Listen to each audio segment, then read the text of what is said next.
कैसे हैं आप सभी लोग। स्वागत है आप सभी का केमिकल रिएक्शन एंड इक्वेशन के अगले क्लास में। बच्चों, पिछले क्लास में हमने बात किया था कि केमिकल रिएक्शन क्या होता है।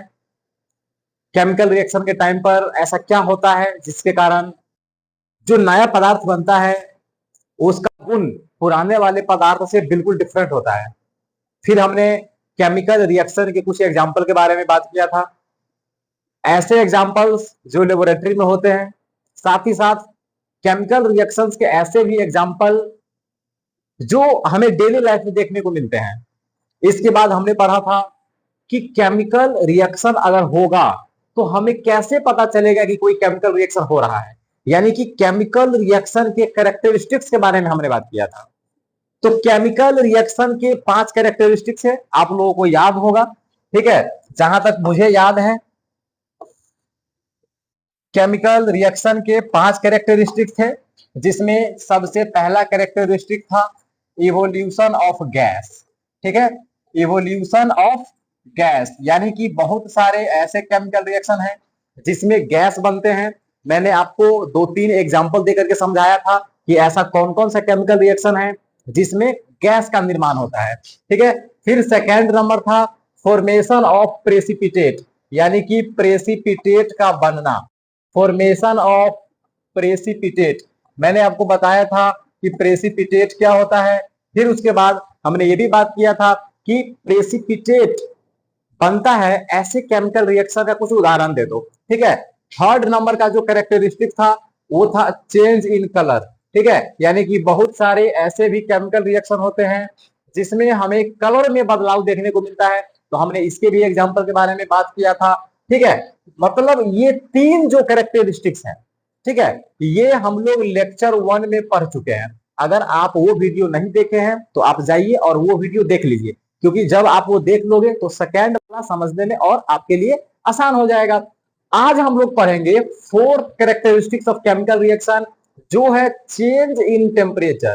ठीक है, यानी कि हमारे पास कुछ ऐसे भी केमिकल रिएक्शन होते हैं जिसमें टेम्परेचर में बदलाव आता है। ठीक है, और सबसे लास्ट में हम लोग पढ़ेंगे, यानी कि जो 5th नंबर कैरेक्टरिस्टिक्स है वो है चेंज इन स्टेट, यानी कि बहुत सारे ऐसे भी केमिकल रिएक्शन है जिसमें फिजिकल स्टेट में बदलाव आता है। तो जब हम लोग ये दोनों पढ़ लेंगे, ठीक है, यानी कि ये दोनों हम लोग लेक्चर 2 यानी कि आज के लेक्चर में पढ़ने वाले हैं, ये दोनों जब हम लोग पढ़ लेंगे तो हमारा कैरेक्टरिस्टिक्स ऑफ केमिकल रिएक्शन खत्म हो जाएगा। और आज के लेक्चर में इस दोनों के पढ़ने के बाद हम लोग पढ़ने वाले हैं, यानी कि आज हम लोग जो टॉपिक्स कवर करेंगे इस दोनों को छोड़ करके वो होगा केमिकल इक्वेशन।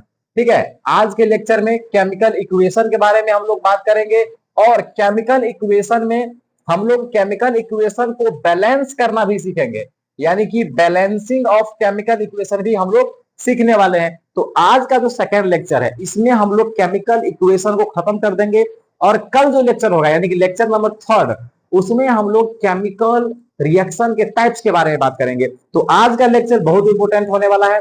अगर आज आप मिस कर जाओगे तो फिर मतलब आगे आने वाले क्लासेस में आपको दिक्कतें होंगे, क्योंकि जब हम लोग केमिकल रिएक्शन के टाइप्स के बारे में पढ़ेंगे तो वहां पर हमें केमिकल इक्वेशन लिखना पड़ेगा, तो हमें केमिकल इक्वेशन का नॉलेज होना चाहिए। तो आपके लिए आज का लेक्चर देखना बहुत ही जरूरी है और अंत तक देखिएगा। तो चलिए हम लोग स्टार्ट करते हैं आज का अपना क्लास। ठीक है, और हमारा जो पहला टॉपिक होगा, जो सबसे पहला टॉपिक होगा वो होगा इवोल्यूशन चेंज इन टेम्परेचर। ठीक है, चेंज इन टेम्परेचर, टेम्परेचर में बदलाव, यानी कि हम लोग ऐसे केमिकल रिएक्शंस के एग्जांपल में बात करने ऐसे केमिकल रिएक्शंस के एग्जांपल के बारे में बात करने वाले हैं। ठीक है, जिसमें टेम्परेचर में बदलाव आता है। तो देखते हैं ऐसा कौन कौन सा केमिकल रिएक्शन है। तो सबसे पहले तो आप ये समझिए कि केमिकल रिएक्शन अगर है और उसमें अगर टेम्परेचर में बदलाव आ रहा है, ठीक है, तो टेम्परेचर में बदलाव आने का 2 मतलब हो सकता है। ठीक है, यानी कि मान लीजिए कि अगर कोई भी केमिकल रिएक्शन है तो उसमें अगर टेम्परेचर में बदलाव आ रहा है तो टेम्परेचर में बदलाव 2 तरीके के हो सकते हैं। यानी कि ऐसा हो सकता है कि वहां पर टेम्परेचर बढ़ेगा, ठीक है ना, यानी कि टेम्परेचर इंक्रीज कर सकता है, ये बात याद रखना है। जैसे आप लोगों ने देखा होगा कभी, जब दिवाली का टाइम आता है तो हम लोग पानी में चूना को डालते हैं, क्योंकि दीवार वगैरह को पेंट करना रहता है चूना से। तो हम लोग क्या करते हैं, चूना को पानी में डालते हैं। पानी बिल्कुल ठंडा होता है पहले, लेकिन जब उस पानी में हम लोग चूना को डालते हैं तो हम देखते हैं कि थोड़े ही समय के बाद जो पानी है वो गर्म हो जाता है। तो वहां पर क्या हुआ, रिएक्शन के बाद टेम्परेचर बढ़ गया। ठीक है, तो टेम्परेचर चेंज होने का मतलब है कि ऐसा भी हो सकता है कि केमिकल रिएक्शन के रिजल्ट, केमिकल रिएक्शन के फलस्वरूप टेम्परेचर बढ़ जाए, और ऐसा भी हो सकता है कि केमिकल रिएक्शन के फलस्वरूप टेम्परेचर घट जाए, यानी कि टेम्परेचर डिक्रीज कर जाए। ये बात याद रखना है। अब देखिए, टेम्परेचर कब इंक्रीज होगा, टेम्परेचर इंक्रीज होने का मतलब है कि वहां पर हीट बन रहा है, यानी कि हीट प्रोड्यूस हो रहा है। ये बात याद रखना है। यानी कि हम ऐसा बोल सकते हैं कि हमारे पास एक ऐसा केमिकल रिएक्शन भी हो सकता है जिसके फलस्वरूप हीट प्रोड्यूस होगा।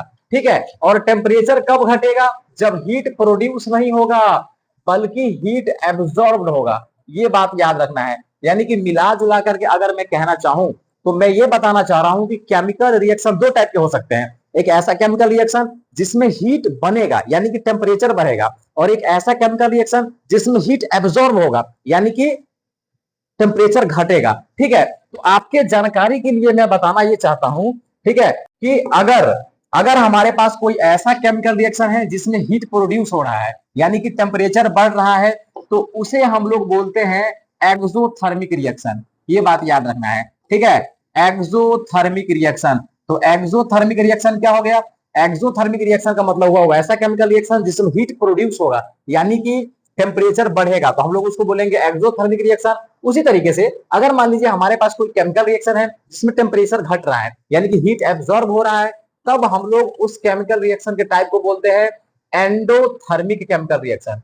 ठीक है, एंडोथर्मिक केमिकल रिएक्शन। तो केमिकल रिएक्शन हमारे पास दो टाइप के हो गए, एक एक्सोथर्मिक केमिकल रिएक्शन और दूसरा endothermic chemical reaction. Exothermic reaction मतलब हीट प्रोड्यूस होगा, और एंडोथर्मिक मतलब हीट एब्जॉर्ब होगा यानी कि टेम्परेचर घटेगा। तो इतना बात याद रखना है। ठीक है, अब थोड़ा सा हम इसके एग्जाम्पल के बारे में बात कर लेते हैं। ठीक है, तो एक एग्जाम्पल हम सबसे पहले लेते हैं एक्सोथर्मिक का। ठीक है, तो मान लीजिए अभी जैसे मैंने आपको एक चूना वाला एग्जाम्पल दिया, ठीक है, ये जो मैं एग्जाम्पल लिख रहा हूं वो लिख रहा हूं एक्सोथर्मिक रिएक्शन का। ठीक है, एक्सोथर्मिक रिएक्शन का मैं एग्जाम्पल लिख रहा हूं। तो जैसे मान लीजिए कि मेरे पास क्या है, चूना है, चूना लाइन मतलब क्विक लाइन। ठीक है, चूना को हम लोग क्या बोलते हैं, क्विक लाइम बोलते हैं। क्विक लाइम का फॉर्मूला याद रखना है CaO। इसे हम लोग कैल्शियम ऑक्साइड भी बोलते हैं, ये बात याद रखना है, कैल्शियम ऑक्साइड।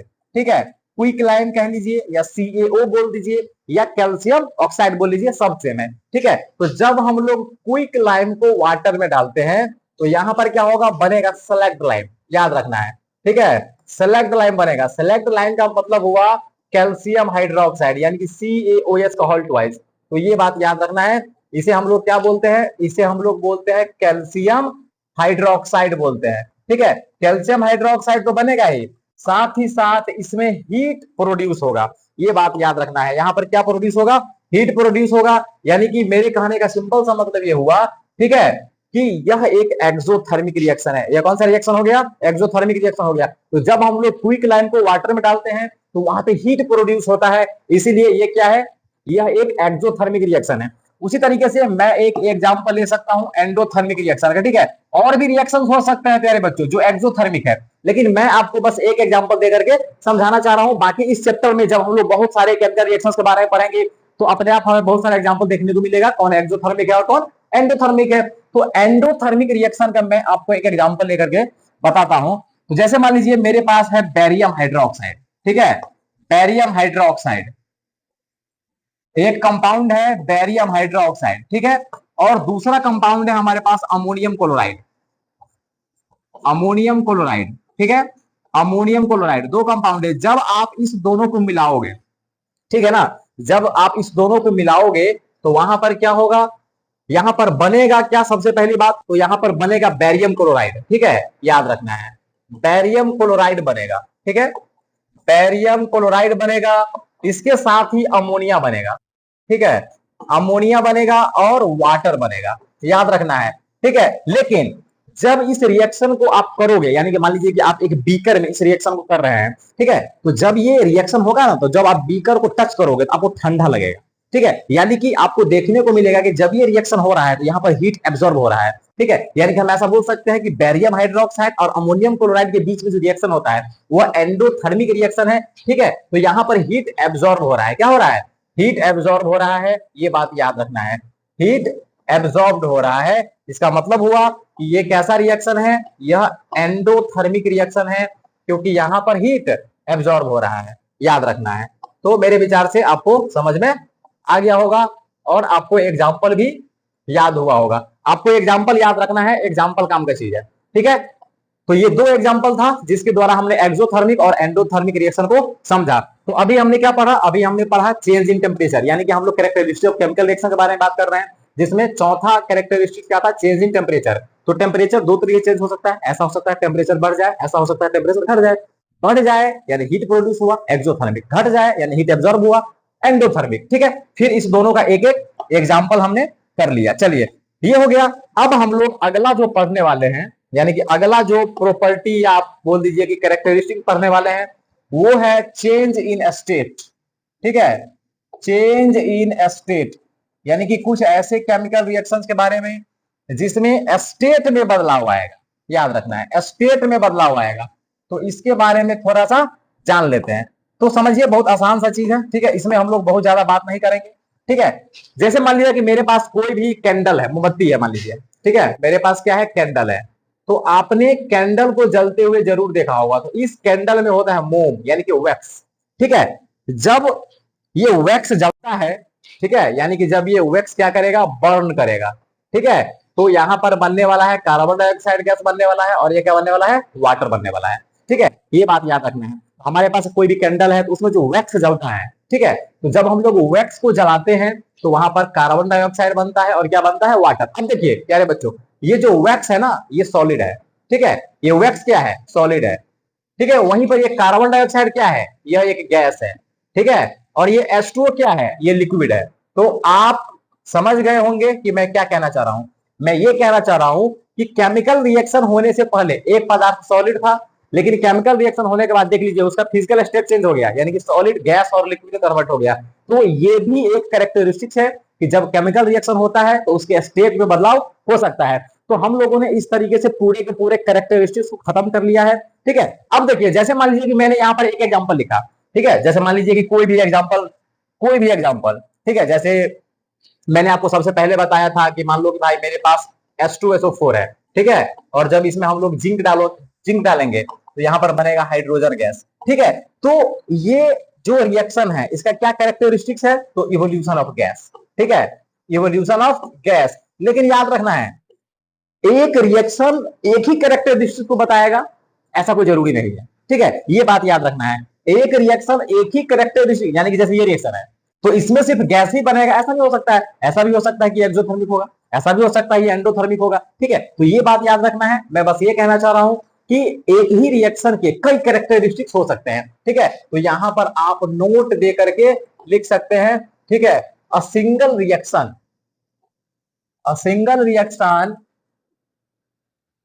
कैन शो, ठीक है, can show more than one characteristics, याद रखना है, मोर देन वन कैरेक्टरिस्टिक्स, यानी कि एक रिएक्शन के कई कैरेक्टरिस्टिक्स हो सकते हैं, ठीक है। तो मेरे विचार से आप लोग ये समझ में आया होगा। तो इस तरीके से हमने पूरे की पूरे कैरेक्टरिस्टिक्स ऑफ केमिकल रिएक्शन को खत्म कर लिया है।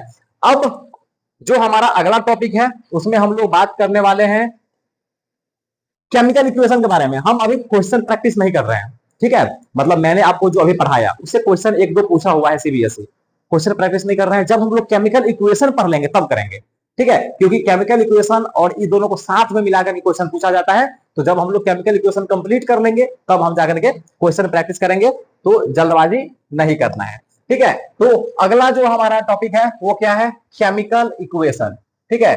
तो आप लोग भी अपने कॉपी में बना लीजिए हेडलाइन केमिकल इक्वेशन, ठीक है, केमिकल इक्वेशन अगला टॉपिक है, और ये इंपोर्टेंट भी है और ये आसान भी है, ठीक है, इंपोर्टेंट है और क्या है, आसान है। चलिए आइए समझते हैं केमिकल इक्वेशन क्या है। जैसे मान लीजिए जैसे मान लीजिए कि मेरे पास क्या है, हाइड्रोजन है, ठीक है, मेरे पास हाइड्रोजन है, मैं कल ही वाला एग्जांपल ले रहा हूं, और ये हाइड्रोजन क्या कर रहा है, ऑक्सीजन के साथ रिएक्शन कर रहा है। मान लीजिए हाइड्रोजन किसके साथ रिएक्शन कर रहा है, ऑक्सीजन के साथ। और जब ये हाइड्रोजन और ऑक्सीजन रिएक्शन कर रहा है तो क्या बन रहा है, पानी बन रहा है। देखिए एक केमिकल रिएक्शन हो रहा है जिसको हम इस तरीके से लिखे हुए हैं, ठीक है, लैंग्वेज में हाइड्रोजन है और ऑक्सीजन है, ये दोनों मिल करके क्या बना रहा है, वाटर बना रहा है, ठीक है। यहां पर ये दोनों क्या है, ये दोनों रिएक्टेंट है, ठीक है, क्योंकि ये दोनों मिल करके रिएक्शन कर रहा है। और ये वाटर क्या है, ये प्रोडक्ट है, क्योंकि ये केमिकल रिएक्शन के रिजल्ट में बन रहा है, ठीक है। तो जब भी केमिकल रिएक्शन होता है तो हम ऐसे लिख सकते हैं उसी तरीके से, जैसे मान लीजिए कि हमारे पास क्या है, हाइड्रोक्लोरिक एसिड है, ठीक है, हाइड्रोक्लोरिक एसिड है। जब हाइड्रोक्लोरिक एसिड जिंक के साथ रिएक्शन करेगा तो मान लीजिए कि हमारे पास बन रहा है हाइड्रोजन गैस, ठीक है, तो ये हाइड्रोजन गैस बना रहा है, ठीक है। तो यहां पर एक केमिकल रिएक्शन हो रहा है जिसको हम लोग इस तरीके से लैंग्वेज में लिख रहे हैं। तो जब हम लोग किसी भी केमिकल रिएक्शन को इस तरीके से लैंग्वेज में लिखते हैं, ठीक है, तब हम लोग उसको बोलते हैं वर्ड इक्वेशन, ठीक है, याद रखना। यानी कि ये दोनों जो हम लिख रहे हैं ना, ये क्या है, ये वर्ड इक्वेशन है। तो वर्ड इक्वेशन का सिंपल सा मतलब है, वर्ड इक्वेशन का क्या मतलब हुआ कि केमिकल रिएक्शन में जो रिएक्टेंट और प्रोडक्ट है हम लोग उसको लैंग्वेज में लिख रहे हैं, वर्ड में लिख रहे हैं, तब उसको हम लोग क्या बोलेंगे, वर्ड इक्वेशन। अब इसका एक दिक्कत है, इसका दिक्कत यह है कि इसको लिखने में थोड़ा समय लगेगा। मतलब अब हम जुगाड़ कर रहे हैं कि इस चीज को शॉर्टकट लिखा जाए, ठीक है। या आप ऐसे बोल सकते हैं कि जब हम लोग ऐसा लिखेंगे तो बहुत सारी चीज के बारे में जानकारी भी नहीं मिलेगी। यार इसका जो सबसे बड़ा डिमेरिट है वो ये है कि इसमें समय लगता है लिखने में, थोड़ा लेंदी प्रोसेस है। जब इस तरीके से हम लिखेंगे तो मतलब बड़ा टाइप का हो जाएगा। तो हम लोग क्या करेंगे, इसको शॉर्टकट में लिखने का कोई मतलब जुगाड़ खोजेंगे। तो जुगाड़ क्या करना है, जैसे मान लीजिए कि हम सबसे पहले इसका एग्जाम्पल ले रहे हैं, तो मान लीजिए हाइड्रोजन है तो हम क्या करेंगे, इसका सिंबल यहाँ पे लिख देंगे H2, ठीक है। ऑक्सीजन है तो उसके यहाँ पे लिख देंगे O2, और जैसे वाटर बन रहा है तो यहाँ पर उसका हम फॉर्मूला लिख देंगे H2, ठीक है। यानी कि ये और ये दोनों सेम चीज है, ठीक है।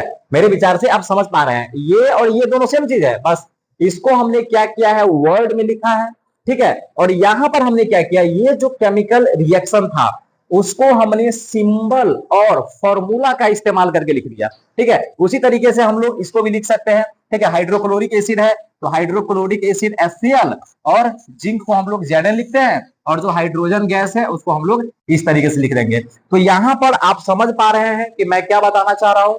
मैं बताना ये चाह रहा हूं कि कभी भी केमिकल रिएक्शन होता है तो वहां पर आप उसको वर्ड में भी लिख सकते हैं। जब आप उसको वर्ड में लिखोगे उसका नाम है वर्ड इक्वेशन। लेकिन हमारे लिए अच्छा होता है कि उस वर्ड इक्वेशन को हम लोग सिंबल्स और फॉर्मूला के द्वारा लिखे। तो जब हम लोग सिंबल्स और फॉर्मूला के द्वारा किसी भी केमिकल रिएक्शन को लिखते हैं, ठीक है, तब उसका नाम होता है केमिकल इक्वेशन। ये बात याद रखना है, ठीक है। तो ये दोनों क्या है, ये केमिकल इक्वेशन है।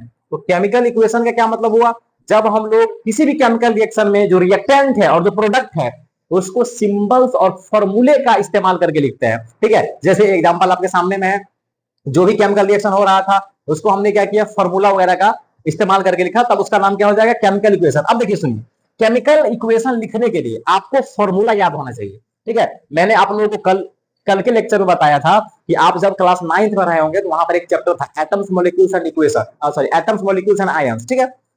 उस चैप्टर में आपने फॉर्मूला लिखना सीखा होगा। जैसे हाइड्रोक्लोरिक एसिड है उसका क्या फॉर्मूला था, जैसे मान लीजिए मैंने आपको बोल दिया बैरियम क्लोराइड, तो बैरियम क्लोराइड का क्या फॉर्मूला होगा। जैसे मान लीजिए मैंने आपको बोल दिया सिल्वर नाइट्रेट, तो सिल्वर नाइट्रेट का क्या फॉर्मूला होगा।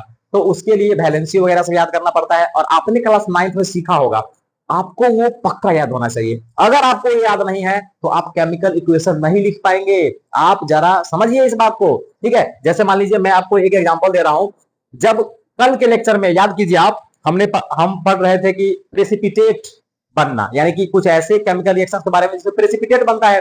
तो वहां पर हमने एक एग्जांपल पढ़ा था, ठीक है, कि हमारे पास पोटासियम आयोडाइड था, ठीक है। हमारे पास क्या था, पोटासियम आयोडाइड। देखिए इधर हमारे पास क्या था, पोटासियम आयोडाइड था, ठीक है, पोटासियम आयोडाइड। उसके बाद हमारे पास क्या था, पोटासियम आयोडाइड था, और उसके बाद नाइट्रेट था, ठीक है ना। कौन सा नाइट्रेट, पोटासियम आयोडाइड और लीड नाइट्रेट, ठीक है, लीड नाइट्रेट ये था हमारे पास, पोटासियम आयोडाइड और लीड नाइट्रेट। जब हम लोग ये रिएक्शन कर रहे थे तो हमारे पास बन रहा था क्या चीज, लीड आयोडाइड, ठीक है ना, हमारे पास बन रहा था क्या, लीड आयोडाइड बन रहा था, और इसका येलो प्रेसिपिटेट बन रहा था, ठीक है ना, येलो प्रेसिपिटेट बन रहा था। तो मान लीजिए कल का ये था, ठीक है, तो हम तो इसको लिख सकते हैं इजीली, क्योंकि इसको इंग्लिश में लिखना है, तो ये तो वर्ड हो गया ना, ठीक है, ये क्या हो गया, अगर इसको हम लिखते हैं इस तरीके से तो ये वर्ड इक्वेशन हो गया। लेकिन मान लीजिए कि आपको क्वेश्चन पूछ दिया कि भाई एक ऐसे केमिकल रिएक्शन का केमिकल इक्वेशन लिखो जिसमें प्रेसिपिटेट बनता है, ऐसा क्वेश्चन पूछता है सीबीएसई, ठीक है, कि भाई एक बैलेंस केमिकल इक्वेशन लिखो जिसमें प्रेसिपिटेट बन रहा हो, ठीक है। तो मान लीजिए इसी रिएक्शन को, अगर आपको इसी रिएक्शन का अगर केमिकल इक्वेशन लिखना है तो आप कैसे लिखिएगा, तो सबसे पहले हमें इसका फॉर्मूला याद होना चाहिए ना, ठीक है, यानी कि केमिकल, हमारे पास पोटासियम आयोडाइड है, तो पोटासियम आयोडाइड का फॉर्मूला हमें याद होना चाहिए। अगर पोटासियम आयोडाइड का फॉर्मूला नहीं याद है तो आप नहीं लिख पाएंगे। और पोटासियम आयोडाइड का फॉर्मूला क्या है, ये आपने क्लास 9th में सीखा होगा। तो आपसे रिक्वेस्ट है, आपको सजेस्ट कर रहा हूं, आपके लिए बेहतर होगा आप क्लास 9th का वो टॉपिक एक बार रिवाइज कर लीजिए। तो जैसे पोटासियम आयोडाइड है तो Ki, लीड नाइट्रेट है तो PbNO3 का होल ट्वाइस, ठीक है, PbNO3, और जब ये दोनों रिएक्शन करेगा तो लीड आयोडाइड बनेगा, ठीक है, यानी PbI2, ठीक है, ये लीड आयोडाइड है, और ये क्या है, येलो प्रेसिपिटेट है, ठीक है, येलो प्रेसिपिटेट है। तो देखिए ये हो गया हमारा क्या, जब इसको हम लोग सिंबल्स और फॉर्मूले के द्वारा लिख दिए तब इसी का क्या नाम हो गया, ये हो गया केमिकल इक्वेशन, ठीक है ना, केमिकल इक्वेशन। तो ये बात याद रखना है सभी लोगों को, ठीक है। तो मेरे विचार से आप लोग केमिकल इक्वेशन समझ गए होंगे, ठीक है। तो अगर हमसे कोई डिफिनीशन पूछेगा, अगर हमको कोई कहेगा कि भाई केमिकल इक्वेशन का डिफिनीशन लिख दो, तो हम क्या बोल देंगे, ठीक है, इट इज अ मेथड, यानी कि ये एक मेथड है, ठीक है, it is a method to represent a chemical reaction, किसी भी केमिकल रिएक्शन को रिप्रेजेंट करने का एक मेथड है with the help of symbols and फॉर्मूले, ठीक है, सिंबल्स और फॉर्मूले का इस्तेमाल करके जब हम लोग किसी भी केमिकल रिएक्शन को लिखते हैं तब उसका क्या नाम होता है, केमिकल इक्वेशन नाम होता है। ये बात याद रखना है, ठीक है। अब देखिए केमिकल इक्वेशन लिखने का कुछ नियम कानून है, ठीक है, यानी कि कुछ रूल्स होते हैं, कुछ रूल्स, ये बहुत आसान सा रूल्स है, इसमें कोई ऐसा रॉकेट साइंस नहीं है, ठीक है। तो रूल्स क्या है, रूल्स ये है कि सबसे पहले भाई आपको एक तीर देना पड़ेगा, ठीक है, और तीर के दाहिने साइड हम लोग लिखेंगे प्रोडक्ट के बारे में, ठीक है, किसके बारे में, प्रोडक्ट के बारे में, और तीर के बाएं साइड लिखेंगे रिएक्टेंट के बारे में, याद रखना है, ठीक है। और अगर मान लीजिए कि कोई ऐसा केमिकल रिएक्शन है जिसमें एक से ज्यादा प्रोडक्ट है तो आप प्लस दे करके दूसरे प्रोडक्ट के बारे में लिखोगे, ठीक है, यानी कि उसका फॉर्मूला या सिंबल जो भी। उसी तरीके से अगर मान लीजिए कि एक से ज्यादा रिएक्टेंट है तो फिर उस दोनों के बीच में प्लस सिंबल दे देना है, ठीक है, बस यही रूल है और कोई रूल नहीं है, ठीक है ना। यानी कि जब हम लोग एरो देंगे तो एरो का मतलब एरो को किधर पॉइंट करेंगे, प्रोडक्ट की तरफ, याद रखना है, ठीक है। जैसे मान लीजिए कि हमारे पास क्या है, हाइड्रोजन और ऑक्सीजन मिल करके पानी बना रहा है, ठीक है, तो हाइड्रोजन और ऑक्सीजन क्या है, रिएक्टेंट है, तो हम लोग इस तरह से लिखेंगे हाइड्रोजन और ऑक्सीजन, और मिलकर के क्या बना रहा है, वाटर, तो इस तरीके से लिखेंगे। यानी कि रिएक्टेंट को बाएं साइड और प्रोडक्ट को दाएं साइड, अगर एक से ज्यादा प्रोडक्ट है तो दोनों का सिंबल लिखना है या फॉर्मूला लिखना है बीच में प्लस सिंबल देकर के। उसी तरीके से अगर एक से ज्यादा प्रोडक्ट होगा तो हम लोग उसको सिंबल के द्वारा मतलब प्लस दे करके लिख लेंगे, ठीक है। जैसे मान लीजिए कि हमारे पास हाइड्रोक्लोरिक एसिड है, ठीक है, और NaOH है, ठीक है, ये दोनों रिएक्टेंट है और ये दोनों रिएक्शन करके क्या बना रहा है, NaCl बना रहा है और वाटर बना रहा है। तो यहाँ पर देखिए दो रिएक्टेंट था, दोनों के बीच में प्लस, दो प्रोडक्ट है, दोनों के बीच में प्लस, तो बहुत मतलब आसान सा चीज है, ठीक है, कि हम लोग तीर के दाहिने साइड प्रोडक्ट को लिखेंगे, तीर के बाएं साइड रिएक्टेंट को लिखेंगे, दो प्रोडक्ट के बीच में प्लस होगा, यानी कि अगर एक से ज्यादा प्रोडक्ट है तो उसको प्लस देकर लिखेंगे, उसी तरीके से एक से ज्यादा रिएक्टेंट है तो हम लोग उसको प्लस देकर के लिखेंगे। तो ये बहुत आसान सा चीज है, ठीक है। अब थोड़ा सा एक और चीज आप समझिए, ठीक है, थोड़ा सा एक और चीज समझिए। जैसे मान लीजिए कि मैं एक एग्जाम्पल लिख रहा हूं, H2 plus O2 this gives H2O, ठीक है। उसी तरीके से एक example N2 plus H2 this gives NH3, ठीक है। एक और एग्जांपल, ठीक है, HCl H2SO4 प्लस Zn, यहां पे बनेगा ZnSO4 प्लस H2, ठीक है। आपके सामने ये 3 इक्वेशन है, ठीक है, यानी 3 केमिकल इक्वेशन है, ठीक है, हमारे पास 3 केमिकल इक्वेशन है। अब थोड़ा सा इसके बारे में हम लोग बात करते हैं। देखिए ये रिएक्टेंट साइड है, ठीक है, ये क्या है, रिएक्टेंट साइड है, यहां पर भी हाइड्रोजन है और यहां पर भी ऑक्सीजन है, और ये प्रोडक्ट साइड है, यहां पर भी हाइड्रोजन है और यहां पर भी क्या है, ऑक्सीजन है। अगर यहां पर हम हाइड्रोजन की कुल संख्या का बात करें कि भाई पूरे के पूरे रिएक्टेंट साइड में कितना हाइड्रोजन है, तो 2 हाइड्रोजन है और 2 ऑक्सीजन है। यहां पर प्रोडक्ट साइड में 2 हाइड्रोजन है लेकिन एक ही ऑक्सीजन है, ठीक है। यानी कि अगर मैं सबसे पहले वाले इक्वेशन का बात करूं, ठीक है, तो वहां पर प्रत्येक एलिमेंट की एटम का संख्या रिएक्टेंट और प्रोडक्ट में बराबर नहीं है। जैसे हाइड्रोजन का तो बराबर है, रिएक्टेंट साइड भी हाइड्रोजन 2, प्रोडक्ट में भी हाइड्रोजन 2, लेकिन रिएक्टेंट में ऑक्सीजन 2 है लेकिन प्रोडक्ट में ऑक्सीजन एक ही है। यानी कि यहां पर इस रिएक्शन में क्या हो रहा है कि रिएक्टेंट और प्रोडक्ट में एलिमेंट के एटम की संख्या क्या है, डिफरेंट है, ठीक है। तो इस तरीके का जो केमिकल इक्वेशन होता है हम लोग इसको बोलते हैं अनबैलेंस्ड केमिकल इक्वेशन, याद रखना है, ठीक है, अनबैलेंस्ड केमिकल इक्वेशन। तो अनबैलेंस्ड केमिकल इक्वेशन आप लोग समझ गए होंगे। उसी तरीके से ये वाला, ये रिएक्टेंट साइड है, ठीक है, यहां पर नाइट्रोजन है और यहां पर हाइड्रोजन है, नाइट्रोजन 2 है, हाइड्रोजन 2 है। ये प्रोडक्ट साइड, यहां पर नाइट्रोजन एक ही है, हाइड्रोजन कितना है, 3 है, ठीक है। तो यहां पर नाइट्रोजन का भी संख्या सेम नहीं है और हाइड्रोजन के एटम का भी संख्या सेम नहीं है। यानी कि ये भी क्या है, ये भी एक तरीके का अनबैलेंस्ड केमिकल इक्वेशन है, ठीक है। तो आप लोग अनबैलेंस्ड केमिकल इक्वेशन समझ पा रहे होंगे, ठीक है। लेकिन अगर हम इसको देखें, देखिए ये रिएक्टेंट साइड है, यहां पर कौन कौन है, हाइड्रोजन है, सल्फर है, ऑक्सीजन है और कौन है, जिंक है। देखिए 4 प्रकार के एटम है, हाइड्रोजन 2 है, सल्फर 1 है, ऑक्सीजन 4 है, जिंक भी 1 है, ठीक है। ये हमारा प्रोडक्ट साइड है, तो यहां भी हाइड्रोजन है, यहां भी सल्फर है, यहां भी ऑक्सीजन है और यहां भी क्या है, जिंक है। यहां भी हाइड्रोजन देख लीजिए 2 है, सल्फर 1 है, ऑक्सीजन 4 है और जिंक कितना है, 1 है, ठीक है। तो जब आप इसको देखोगे तो दोनों साइड प्रत्येक एलिमेंट के एटम की संख्या सेम है, ठीक है। तो इस तरीके के इक्वेशन को हम लोग बोलते हैं बैलेंस्ड केमिकल इक्वेशन, ठीक है। इस बात को याद रखना है, बैलेंस्ड केमिकल इक्वेशन। मिला जुला करके मेरे कहने का यह मतलब हुआ, ठीक है, कि केमिकल इक्वेशन 2 टाइप के, balanced chemical equation, unbalanced chemical equation. अगर दोनों साइड प्रत्येक एलिमेंट के एटम की संख्या बराबर है तो बैलेंस्ड केमिकल इक्वेशन, अगर नहीं है तो अनबैलेंस्ड केमिकल इक्वेशन, ठीक है। आई होप आप लोग इतना समझे होंगे, नोट कर सकते हैं। तब तक मैं थोड़ा सा पानी पी लेता हूं।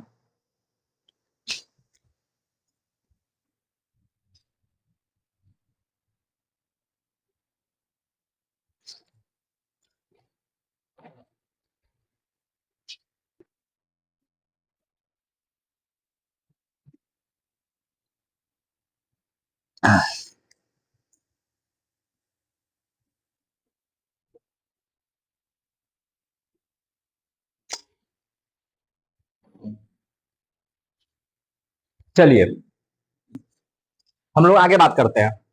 तो केमिकल इक्वेशन समझ में आया, केमिकल इक्वेशन लिखना कैसे है ये भी समझ में आ गया, केमिकल इक्वेशन 2 टाइप के हैं आप लोग ये भी समझ में आ गया, ठीक है। चलिए अब हम आगे बात करते हैं, ठीक है।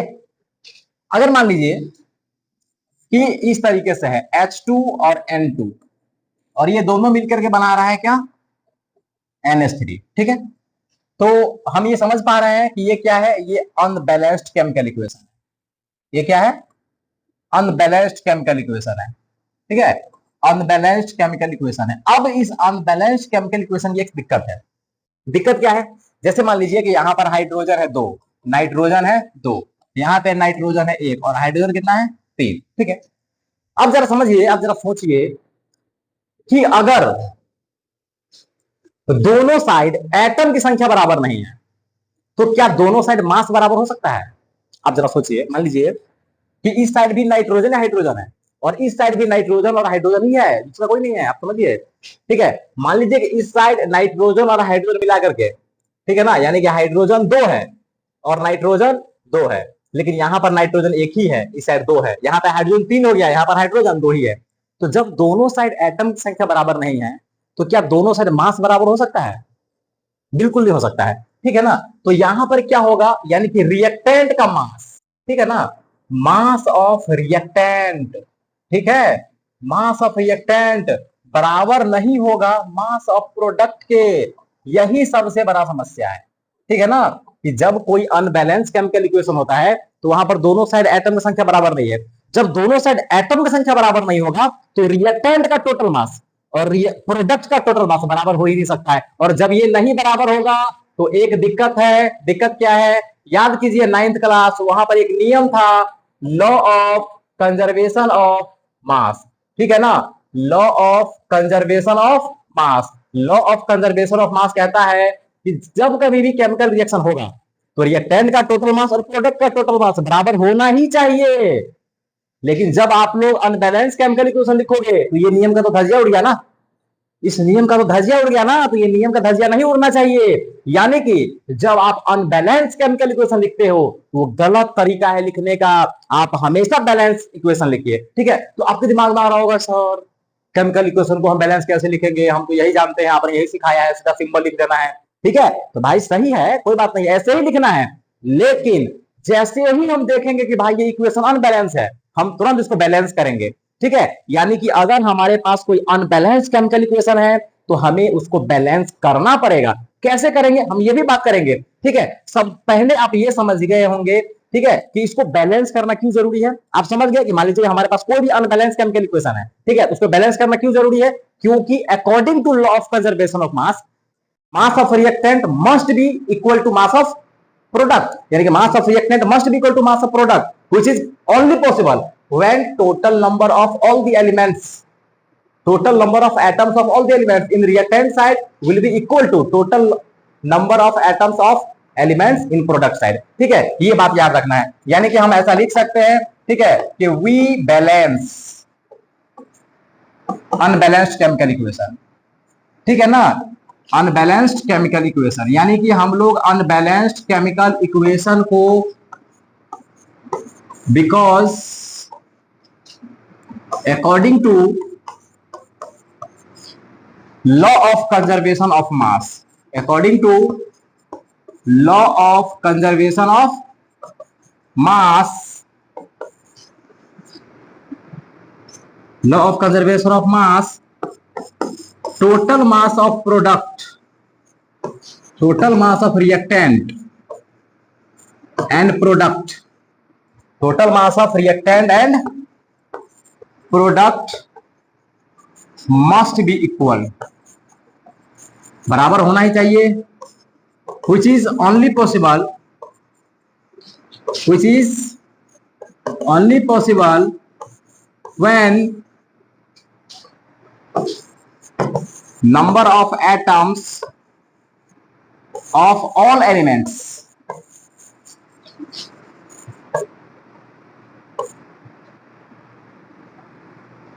all elements are equal in reactant and product, reactant and product। तो ये बात याद रखना है। मेरे विचार से आप लोगों को समझ में आ गया होगा कि मैं क्या बताना चाह रहा हूं। ठीक है? तो याद रखिएगा, law of conservation of mass simple कहता है कि भाई दोनों साइड मास बराबर होना चाहिए, जो जब भी पॉसिबल है जब प्रत्येक एलिमेंट का एटम की संख्या सेम होगा दोनों साइड। इसीलिए हम लोग क्या करते हैं कि जब भी कोई अनबैलेंस केमिकल इक्वेशन देखेंगे हम लोग तुरंत उसको बैलेंस करने का प्रयास करेंगे। ठीक है? तो पढ़ लिया जाए कि भाई इसको हम बैलेंस कैसे करेंगे, पढ़ लिया जाए। ठीक है? तो चलिए बना लीजिए headline, balancing of chemical equation. ठीक है?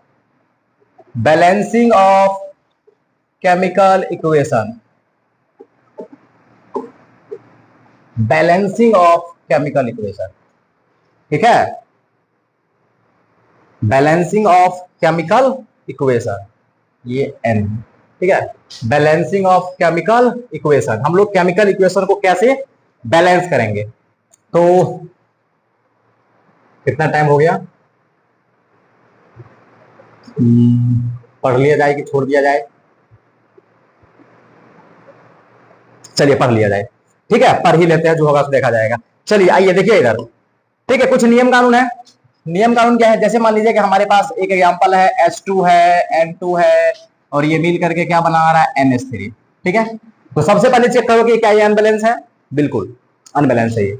और एक मिनट, ठीक है, ये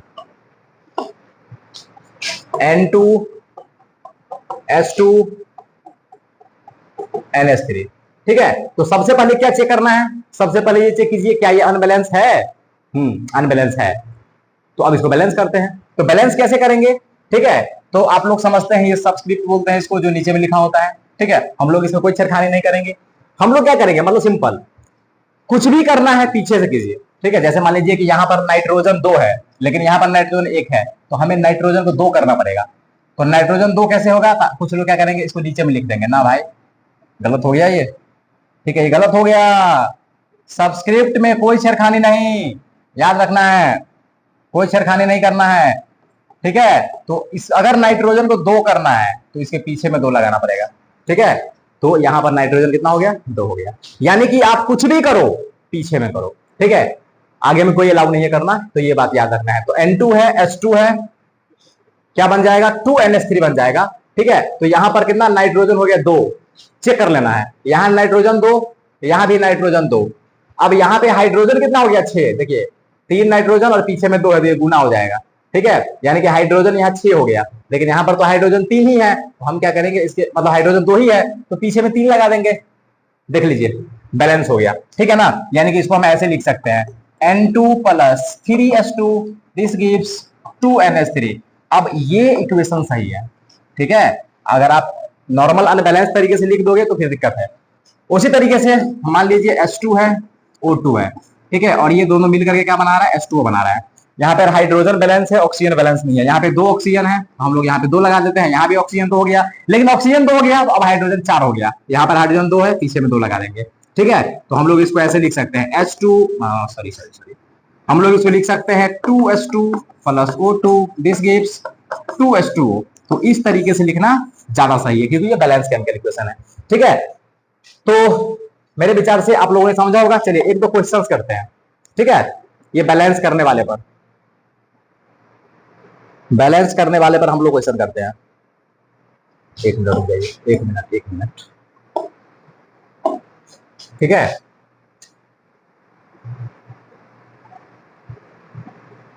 देखिए इसको, देखिए सभी लोग एक बार इसको देखिए, केमिकल इक्वेशन को कैसे बैलेंस करना है। तो ये लिखा हुआ है, ठीक है, कि कोफिशिएंट, एक मिनट, कि आप लोग कोफिशिएंट को फ्रंट में हमेशा लिखेंगे, ठीक है। यहां पर देखिए एटम्स को गिनना सिखा रहा है। जैसे मान लीजिए कि इस तरीके से लिखा हुआ है, तो यहाँ पर नाइट्रोजन कितना होगा, तो देखिए पहले नाइट्रोजन 3 था, क्योंकि पूरा के ब्रैकेट में 3 है, पीछे में 2 लग गया तो अब नाइट्रोजन 6 हो जाएगा, ठीक है। हाइड्रोजन पहले कितना था, 12, ठीक है, तो अब पीछे में 2 लग गया तो 24 हो जाएगा, ठीक है। फास्फोरस पहले कितना था, 1, लेकिन पीछे में 2 लग गया तो अब ये 2 हो जाएगा। ऑक्सीजन पहले कितना था, 4, अब पीछे में 2 लग गया तो 8 हो गया। तो मैंने अभी आपको बताया था पीछे में गुना हो जाता है, ठीक है। उसी तरीके से इसको देख लीजिए, तो पोटासियम पहले 1 ही था, लेकिन पीछे में 4 लग गया तो अब ये 4 हो जाएगा। ये जो C2 है, C2 यानी कार्बन, तो 2 ही कार्बन था लेकिन पीछे में लग गया 4 तो अब ये 8 हो जाएगा। हाइड्रोजन 3 तो पीछे में 4 है तो ये 12 हो जाएगा। ऑक्सीजन 2 था तो अब कितना हो जाएगा, 8 हो जाएगा, ठीक है। तो ठीक है, इसको देखिए, ये सबस्क्रिप्ट बोलते हैं इसको, ये जो नीचे में लिखा हुआ रहता है इसको क्या बोलते हैं, सबस्क्रिप्ट बोलते हैं, ठीक है। तो इस तरीके से है कि सबस्क्रिप्ट में हम लोग कोई छेड़खानी नहीं करेंगे। तो ये हो गया। उसके बाद हम लोग क्या करते हैं, इसको भी और कुछ रूल्स है,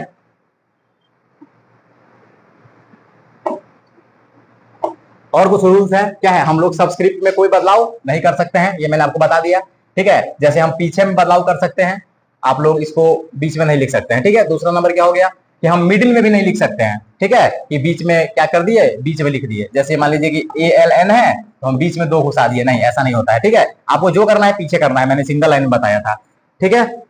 उसके बाद क्या होगा, अगर मान लीजिए कि आप बैलेंस कर रहे हैं, ठीक है, और अगर कॉमन आने वाला है, ठीक है, जैसे मान लीजिए यहाँ पर एक एग्जांपल दिया हुआ है, जैसे H2 और O2 को हम लोग बैलेंस कर रहे हैं, तो 4H2 2O2 और 4H2O, अगर ऐसा भी है फिर भी ये बैलेंस है, आप चेक कर लीजिए। लेकिन हम लोग इसको ऐसे नहीं लिखेंगे, हम क्या करेंगे, जो कॉमन निकलने वाला है उसको निकाल लेंगे। देखिए 2 कॉमन है तो 2 निकाल लेंगे, तो यहाँ पे 2H2 बचेगा, यहाँ पे 1 O2 बचेगा और यहाँ पे 2H2O बचेगा। तो ये थोड़ा ज्यादा सही है, तो ये बात याद रखना, ये भी एक रूल है कि अगर कॉमन निकलने वाला है उसको आप निकाल लीजिए, ठीक है। तो ये कुछ रूल्स है, ठीक है। तो ये रूल्स है। अब हमारे पास कुछ सवाल, क्वेश्चंस होंगे, ठीक है ना। हाँ, एक और चीज है, ठीक है, एक और चीज है, वो क्या है कि ऐसा भी हो सकता है कि जब आप बैलेंस करोगे तो आप उसको फ्रैक्शन में भी लिख सकते हो, ठीक है ना। लेकिन कोशिश करना है कि फ्रैक्शन को हम लोग खत्म कर दे, होल नंबर में हो, ठीक है ना। फ्रैक्शन में लिख सकते हैं, कोई दिक्कत नहीं है। जैसे मान लीजिए कि हमारे पास H2 है और क्या है, O2 है, और क्या बन रहा है, H2O बन रहा है, ठीक है ना।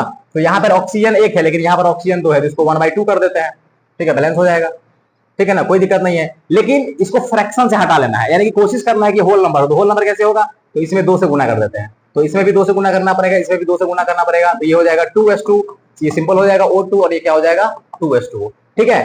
तो हम फ्रैक्शन के द्वारा भी बैलेंस कर सकते हैं, लेकिन प्रयास करना है कि फ्रैक्शन में ना हो, ठीक है, वो किस में हो, होल नंबर में हो। तो मेरे विचार से आप ये समझ गए होंगे, ठीक है। देखिए ये क्वेश्चन है हमारे पास, इसको बैलेंस कीजिए आप लोग, ठीक है, ये बैलेंस करना है।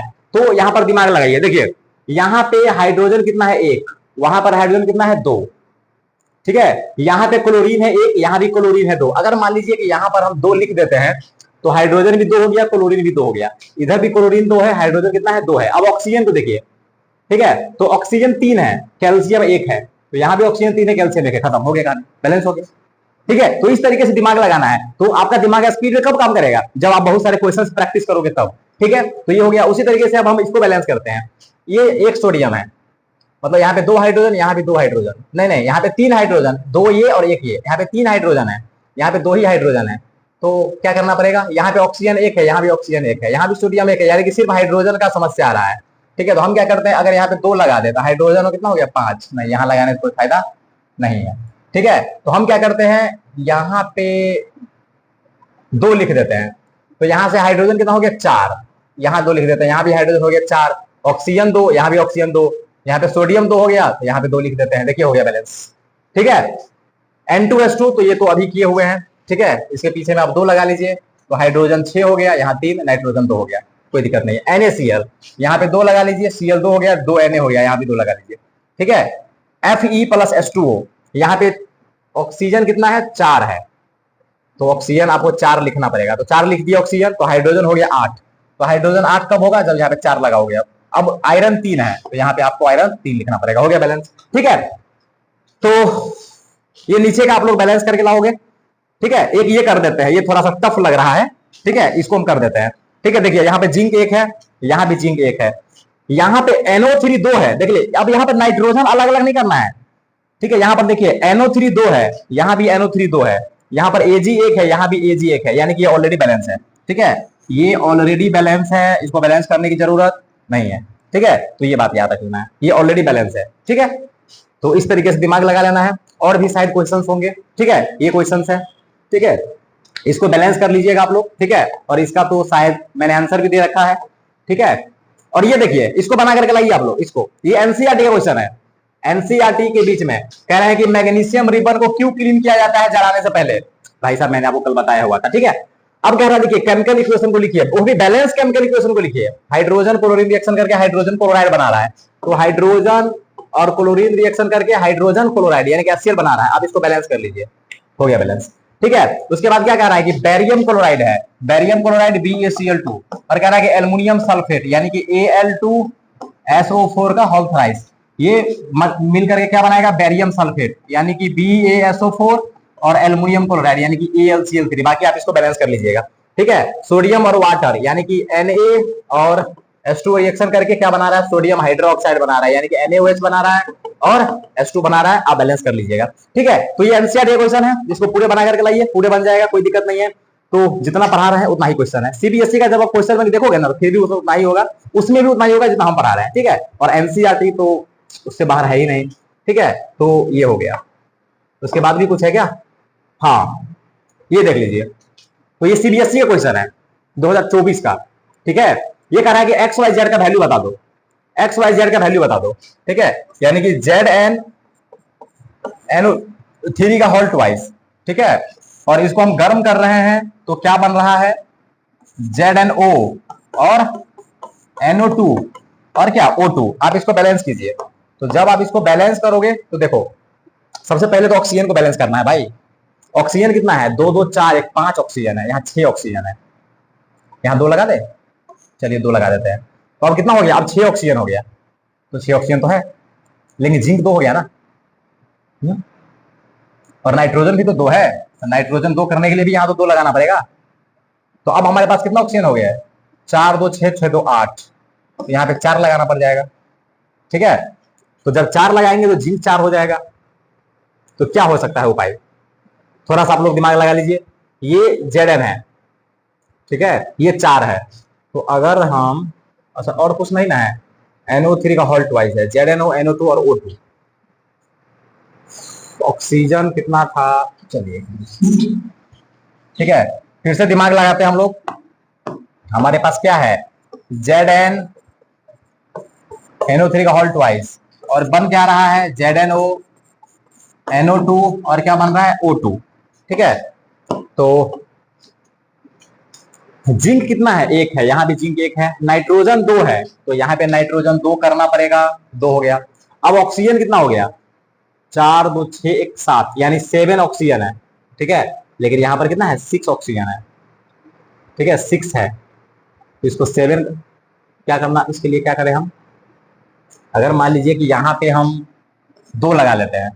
ठीक है, तो यहाँ पे जब 2 लगाएंगे तो यहाँ भी 2 लगाना पड़ेगा, क्योंकि जिंक को 2 तो करना है। तो ऑक्सीजन कितना हो जाएगा, NO3 3 है, तो 3 2 6 12 हो जाएगा, ऑक्सीजन हो जाएगा 12, ऑक्सीजन हो जाएगा 12। तो 2 और 4 2 6, तो यहाँ 3 कर देते हैं, हो गया 12। ठीक है, यानी जिंक भी 2, यहाँ भी जिंक 2, यहाँ पे ऑक्सीजन कितना, 3 2 6 12, यहाँ पे ऑक्सीजन कितना, हाँ ऑक्सीजन 12, यहाँ पे नाइट्रोजन 2, यहाँ पे नाइट्रोजन 2, हो तो गया। तो देखिए इसके पीछे में, जेडम के पीछे में ये एक्स है, यानी कि हमारे पास एक्स बराबर 2 आ गया। ठीक है, और ZnO के पीछे में वाई है। ठीक है ना, यानी कि वाई बराबर भी क्या आ गया, 2 आ गया। और जेड है, यानी कि NO2 के पीछे में भी 2 है, यानी कि जेड बराबर भी कितना आ जाएगा, 2 आ जाएगा। ठीक है, 2 2 और 2, मतलब हाँ 2 2 और 2, इस तरीके से आ रहा है। ऐसा तो कोई ऑप्शन ही नहीं है, ऐसा तो कोई ऑप्शन ही नहीं है। देखिए ये हम आपको बैलेंस करना सिखा रहे हैं, इसीलिए इतना समस्या कर रहे हैं। तो डायरेक्ट हम ऑप्शन का वैल्यू बैठाएंगे, अपने आप पता चल जाएगा कि उसमें क्या होगा, क्योंकि ऑब्जेक्टिव सोल्व करने का तो वही तरीका है। ठीक है, तो बैलेंस तो ऐसे भी हो रहा है। ठीक है, लेकिन कोई दूसरा तरीका, चलिए कोई दूसरा तरीका को अपना के देखते हैं, ताकि हमारा ऑप्शंस मैच करे। ठीक है, तो ऑप्शंस कैसे मैच करेगा,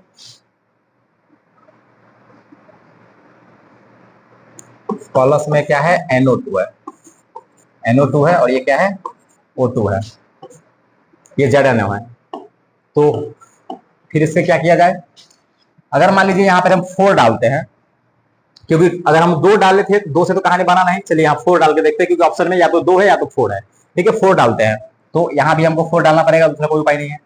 अब यहाँ पे ऑक्सीजन कितना हो गया, 24 ऑक्सीजन हो गया, देख लीजिए 24 ऑक्सीजन हो गया।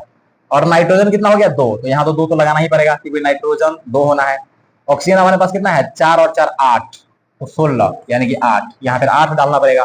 ठीक है, तो अगर यहां से हम देखें तो x बराबर 4 आ गया, y बराबर 4 आ गया, और z बराबर कितना आ गया, तो 4 4 2, यानी कि option B is the right answer. ठीक है, तो हमको थोड़ा सा ऑप्शन भी मिलाना था। ठीक है, इसीलिए समय लगा।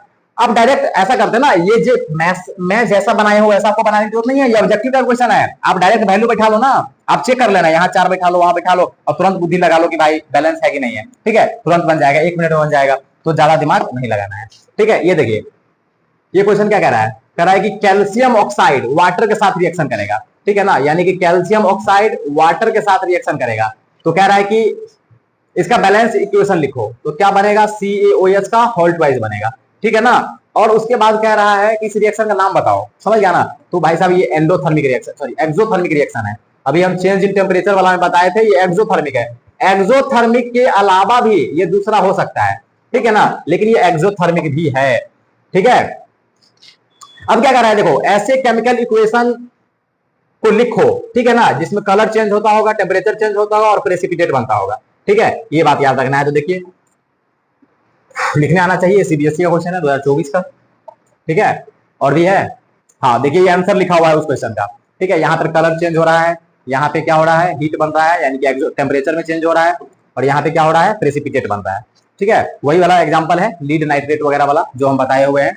ठीक है, तो ये है, तो मेरे विचार से अब कुछ नहीं है। चलिए ठीक है, तो आज के लिए आप लोगों को क्या कहें, तो आपको बस कहना चाह रहे हैं, ठीक है, आपको बस ये कहना चाह रहे हैं, ठीक है, और कुछ नहीं। मिलते हैं कल, बाय बाय।